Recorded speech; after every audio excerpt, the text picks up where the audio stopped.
Perkenalkan, nama saya Zahra Mevia Aimerli dengan NIM 2341104020096 akan mereview materi usul fikih sebagai syarat tugas akhir dari mata kuliah usul fikih. Berikut pemaparan materi saya. Yang pertama, ada pengertian usul fikih. Secara etimologi, usul fikih terdiri dari dua kata, yaitu usul dan fikih. Dilihat dari kata bahasa Arab, rangkaian kata usul dan fikih tersebut dinamakan dengan tarkib idhofah, sehingga dari rangkaian dua kata itu membuat dua rangkaian kata, yaitu usul dan fikih.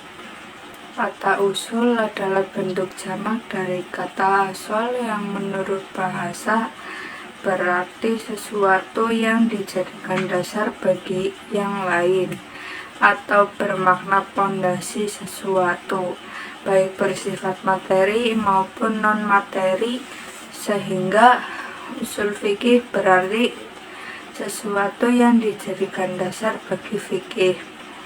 Secara terminologi, usul fikih memiliki beberapa makna.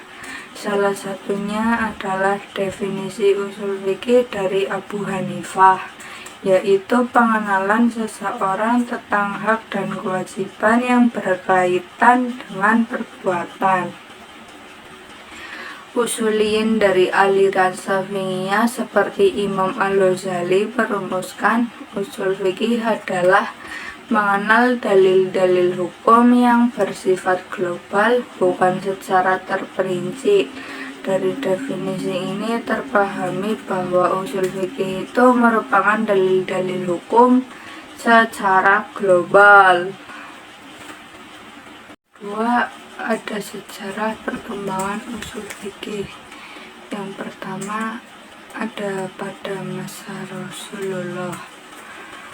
Usul fikih sebagai sebuah bidang keilmuan lahir terlebih kemudian dibandingkan usul fikih sebagai sebuah metode memecahkan hukum. Embrio usul muncul pada abad kedua Hijriah. Itu pun masih bercampur dengan ilmu fikih.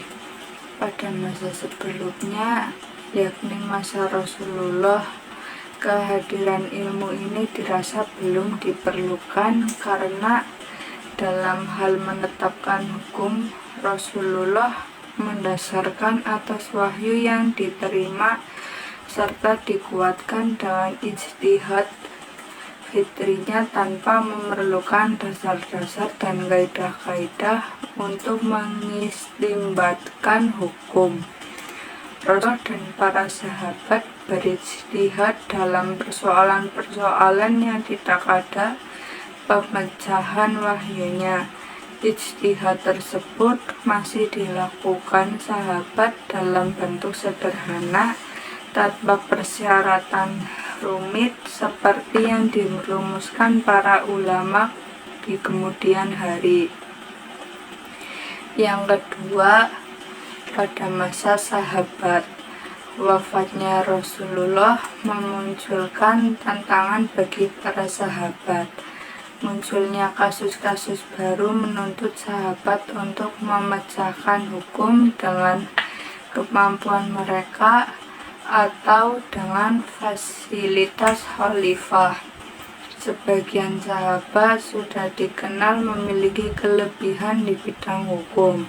Di antaranya Ali bin Abi Thalib, Umar bin Khattab, Abdullah ibnu Mas'ud, Abdullah bin Abbas, dan Abdullah bin Umar.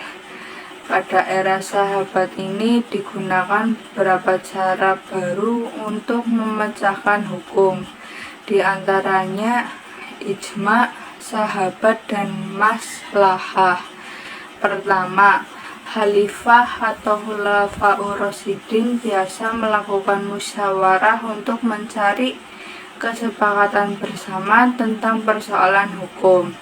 Musyawarah tersebut diikuti oleh para sahabat yang ahli dalam bidang hukum.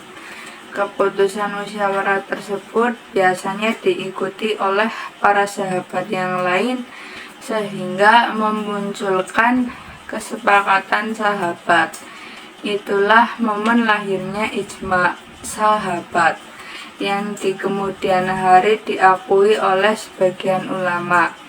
Kedua, sahabat mempergunakan pertimbangan akal atau ra'yu yang berupa qiyas dan maslahah. Penggunaan ra'yu atau nalar untuk mencari pemecahan hukum dengan qiyas dilakukan untuk menjawab kasus-kasus baru yang belum muncul pada masa Rasulullah. Qiyas dilakukan dengan mencarikan kasus-kasus baru. Contoh pemecahan hukum yang sama dan kemudian hukumnya. Yang ketiga, pada masa tabi'in. Tabi'in adalah generasi setelah sahabat. Mereka bertemu dengan sahabat dan belajar kepada sahabat. Patut dicatat bahwa para sahabat ketika Islam menyebar turut pula menyebar ke berbagai daerah. Seperti Ibnu Mas'ud ada di Irak, Umayyah ada di Syam, Ibnu Abbas di Mekah, Umar bin Khattab, Aisyah, Ibnu Umar dan Abu Hurairah di Madinah, dan Abdullah bin Amr bin As di Mesir.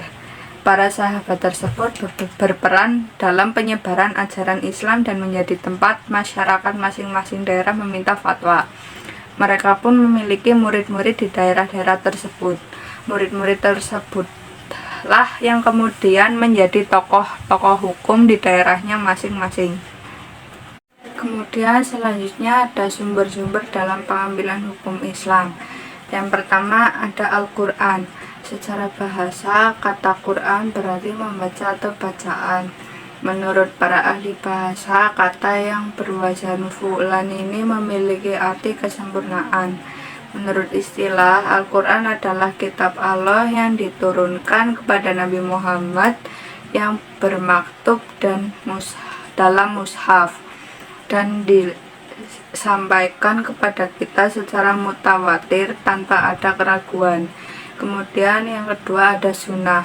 Secara bahasa, sunnah berarti jalan yang biasa dilalui. Sedangkan menurut istilah, sunnah ialah segala sesuatu yang diterima dari Nabi, baik berupa ucapan, perbuatan, maupun macam penetapan dan sifat-sifat Nabi, baik yang ada kaitannya dengan penjelasan hukum maupun bukan. Sedangkan menurut istilah usuliyun adalah segala sesuatu yang diterima dari Nabi selain Al-Quran, baik berupa ucapan, perbuatan maupun penetapan. Kemudian yang ketiga ada ijma. Secara etimologi, ijma mempunyai dua pengertian, yaitu kesepakatan atau konsensus dan ketetapan hati untuk melakukan sesuatu. Secara terminologi, Abdul Wahab Khalaf mendefinisikan ijma adalah kesepakatan seluruh mujtahid dari kalangan umat Islam pada suatu masa setelah wafatnya Rasul atas hukum syara suatu peristiwa. Kemudian yang terakhir ada qiyas.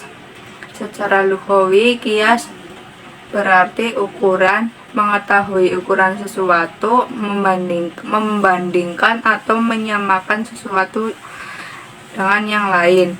Menurut istilah, banyak rumusan para ulama dapat ditemukan, antara lain menurut Sadr al-Syariah, qiyas adalah memberlakukan hukum asal yang pada hukum cabang disebabkan kesehatan ilat yang tidak dapat dicapai melalui pendekatan bahasa saja. Menurut mayoritas ulama Syafi'iyah, qiyas adalah membawa hukum yang belum diketahui kepada hukum yang diketahui dalam rangka menetapkan hukum bagi keduanya atau meniadakan hukum bagi keduanya, disebabkan sesuatu yang menyatukan keduanya, baik hukum maupun sifat. Kemudian selanjutnya pengertian maslahat dan mursalah. Maslahah dan mursalah terdiri dari dua kata yang hubungan keduanya dalam bentuk sifat mausuf atau dalam bentuk khusus yang menunjukkan bahwa ia merupakan bagian dari al-maslahah. Maslahah berasal dari kata sholaha dengan penambahan alif di awalnya yang memiliki berarti baik, lawan dari kata buruk atau rusak. Ia adalah masdar dengan arti kata sholah, yaitu manfaat atau terlepas daripadanya kerusakan. Maslahah dalam bahasa Arab yaitu perbuatan-perbuatan yang mendorong kepada kebaikan manusia. Dalam artinya yang umum adalah setiap segala sesuatu yang memiliki manfaat bagi manusia, baik dalam arti menarik atau menghasilkan seperti menghasilkan keuntungan atau kesenangan, atau dalam arti menolakkan seperti menolak kemadaratan atau kerusakan. Jadi setiap yang mengandung manfaat itu disebut maslahah. Dan begitu maslahah tersebut mengandung dua sisi yang menarik atau mendatangkan kemaslahatan dan menolak atau menghindarkan kemadorotan.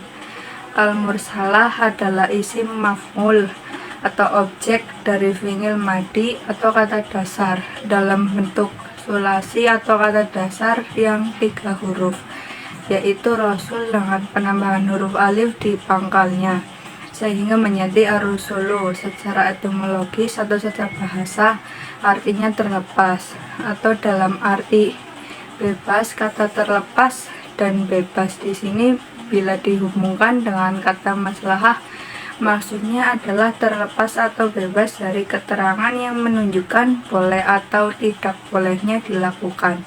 Jadi maslahah mursalah adalah suatu kemaslahatan yang tidak disinggung oleh syarak dan tidak pula terdapat dalil-dalil yang menyuruh untuk mengerjakan atau meninggalkannya, dan dia dikerjakan akan mendatangkan kebaikan yang besar atau kemaslahatan. Maslahat mursalah disebut juga maslahat yang mutlak karena tidak ada dalil yang mengakui kesalahan atau kebatalannya.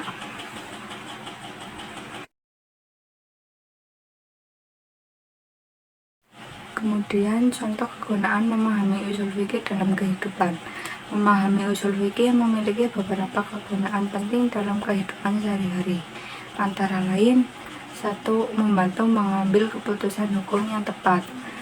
Usul fikih memberikan kerangka kerja bagi umat Islam untuk memahami bagaimana hukum-hukum Islam diambil dari sumber-sumber utama seperti Al-Quran dan Hadis.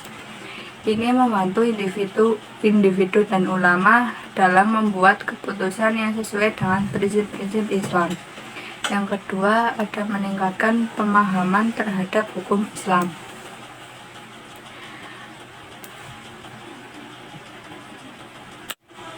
Yang kedua, ada meningkatkan pemahaman terhadap hukum Islam. Dengan memahami dasar usul fikih, seseorang dapat lebih memahami alasan dibalik suatu hukum dan aplikasinya dalam berbagai konteks, sehingga meningkatkan penghargaan dan komitmen terhadap pelaksanaan hukum tersebut. Yang ketiga, ada menyesuaikan hukum dengan perubahan zaman dan keadaan.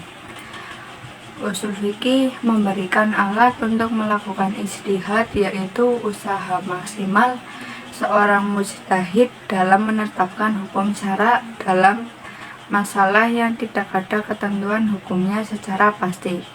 Ini penting untuk menetapkan hukum Islam dalam konteks dan kondisi yang berbeda-beda sepanjang waktu. Yang keempat, pada menghindari kesalahan dalam praktik ibadah. Pemahaman yang baik tentang prinsip-prinsip usul fikih membantu umat Islam dalam menjalankan ibadah dengan benar, menghindari praktik yang tidak sesuai dengan ajaran Islam. Kemudian yang kelima, ada menyelesaikan masalah kontemporer. Usul fikih menyediakan metodologi yang dapat digunakan untuk mencari solusi hukum dalam isu-isu kontemporer yang mungkin belum ada pada masa Rasulullah, seperti teknologi modern, bioetika, dan masalah keuangan.